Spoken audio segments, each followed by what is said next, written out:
시청자 여러분, 오늘은 요즘 정치권 선거에 자주 등장하는 구호에 대해서 살펴보고자 합니다. 지역발전론은 물론 이재명과 조국을 심판한다는 이조 심판론 등 한동훈 비상대책위원장을 앞세워서 새로운 이미지로 정권 심판론을 희석시키고자 했지만은 야당이 내세운 강력한 정권 심판론 구도를 결국 뒤엎지 못한 셈이 된 것이죠. 야당은 875원 대파로 상징되는 고물가 현상, 출구가 보이지 않는 의정 갈등 등도 총선 기간 내내 공세로 정권 심판론이라는 구호를 이용 성공을 한 셈이 된 것이죠. 지난 40총선 연장선으로 불리는 10월 16일 재보궐선거에서도 여야는 총선 때와는 달라진 심판 프레임으로 격돌했죠. 윤석열 정권 심판론으로 총선에서 압승한 이재명 더불어민주당 대표는 기세를 몰아서 또 2차 심판론을 쏟아붓고 있었던 것이죠. 반면 한동훈 국민의힘 대표는 총선 참패 원인으로 지목된 2조 심판론 대신 선거 막판에 지역발전론 등 이슈를 다시 들고 나와서 선거 구도를 윤석열 대 이재명 구대로 다시 바꾼 것이었지만은 별 효력이 없었죠. 여기에 3년은 길다면서 등장한 조국혁신당이 정권 심판론을 뜨겁게 달구지 않았습니까?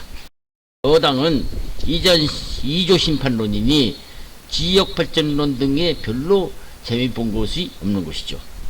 여당은 차라리 경제 살리기나 야당의 입법 독재와 발목 잡기로 경제가 추락하고 있기 때문이라는 프레임으로 집권당이 국회에서 과반을 차지 못하면은 경제 살리기의 입법을 조속히 통과시키지 못해서 민생과 기업을 살리지 못하고 일자리를 잘 만들지 못한다는 것을 국민에게 호소했어야 되는 것이었다고 하죠.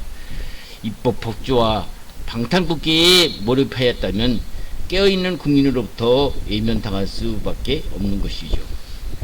야당도 정신 차려야 합니다. 지난 2020년 총선거에서 180석의 압승을 거뒀다고 하지만 문재인 정권이 얻었던 정권을 뺏기지 않았습니까? 국민의힘은 2022년 대통령 선거와 지방선거에서 승리했다고는 하지만 2년 만에 총선거에서 참패를 당한 것을 보십시오. 정권 심판론에 대응할 만한 대책을 못 세운 것이 아닙니까? 군중들이나 모아놓고 셀카나 찍어서야 선거에 이길 수 있겠습니까?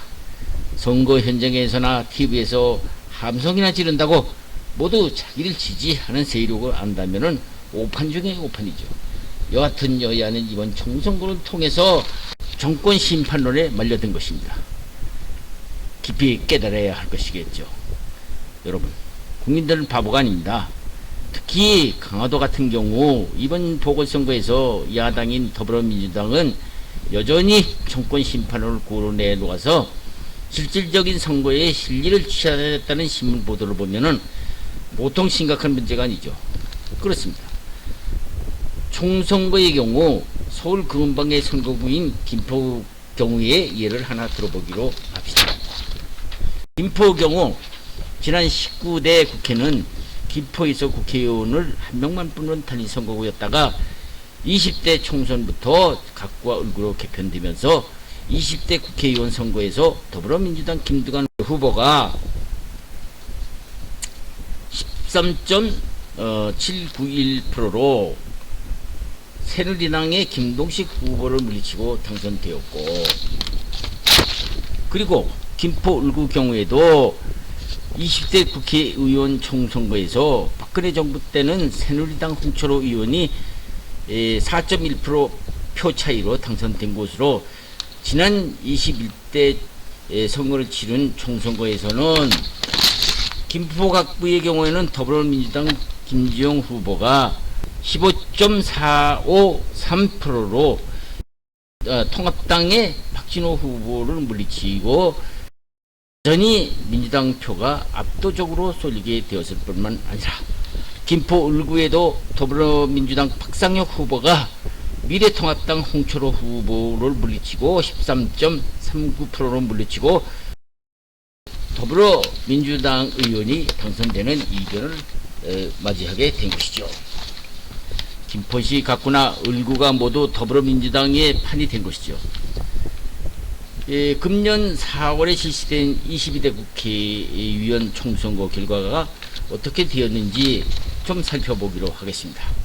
이번 4월 10일 총선거의 경우 여당은 한동훈 비대위원장을 앞세워 김포시 갑을구만큼은 최대 공을 들여서 여당 국회의원 당선을 모두 시키려 한 곳은 없다고 볼 수 있습니다.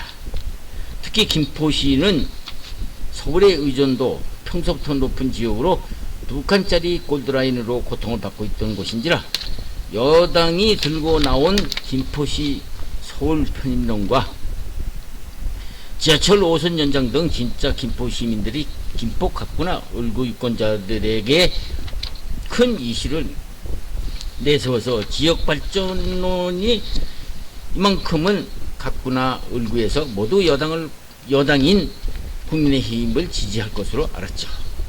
그러나 선거 결과는 모두 더불어민주당 싹쓸이하고 말았죠. 김포시 22대 국회의원 선거 결과를 보면은 각구는 여전히